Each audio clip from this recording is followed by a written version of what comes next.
Leigh, oh my gosh, this Fear Street is amazing. I absolutely loved it. I thought I was going to just watch one and space them out. Nope. Had to watch all three. Benjamin, I'm going to do it again tonight because these movies are so good. Amazing. Thank you. That's so absolutely. Cool. I loved it. So each of these Fear Street movies kind of taps into the tone of the era that the horror movies were popular at the time, but continues to tell this brilliantly connected story. Can you talk to me about the challenges of keeping the story moving forward, even though the tones and the eras were slightly shifting? Yeah, it was challenging. So thank you. Thank you for noticing that.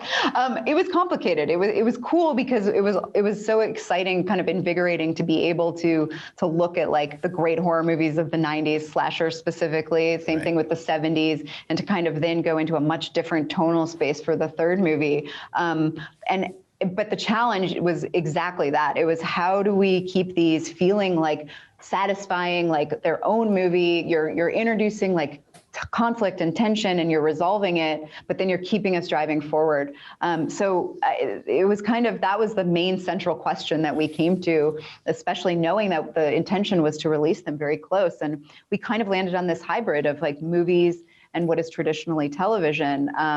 Each movie kind of feels like the end of a TV season, I would say. And ultimately it ended up, the real answer, I think, lies with the characters and making us feel like we're invested in this character relationship and kind of the world of these characters, and wanting them to kind of drive forward and learn more about what's happening and win. So, yeah. Which works so well in part 3, 1666, because you already care so deeply about some of these characters that are there. But systemic oppression is a theme throughout the 3 films. How was that explored through Shadyside and Sunnyvale and the history of the towns?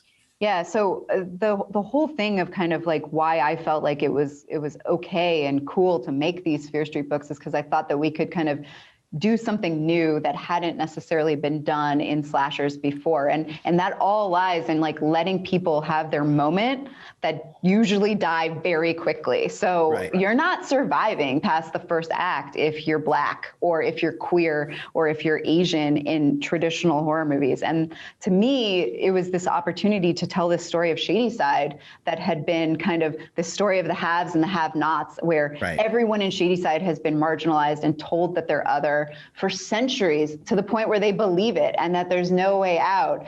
And so that was really exciting. It was exciting to be able to tell that story and say, yes, history is told by those that win, but we can still kind of rewrite it and tell the truth. And so that was kind of the underlying thing. Absolutely. Now, Sam and Dina's relationship is really the driving force in the first film. What did Olivia and Kiana bring to the roles that wasn't on the page? I mean, you know, the funny thing about both Olivia and Kiana is that they both have these elements of kind of Sam and Dina that are not just like traditional. You wouldn't necessarily find them in like any actress off the street. And I think like one of the great things about Olivia and Sam is that Olivia's weird. Like, she looks like that, like classic kind of like, you know, blonde white cheerleader, but she's a fucking weirdo. And that like that nuance kind of like spills through with Sam, who is like trying to be this thing that she's not. Like, she has this weird kind of inner life happening, and she's just trying to like keep it down. So I think that Olivia really brought that energy in a way that I think is amazing and kind of lifts Sam up.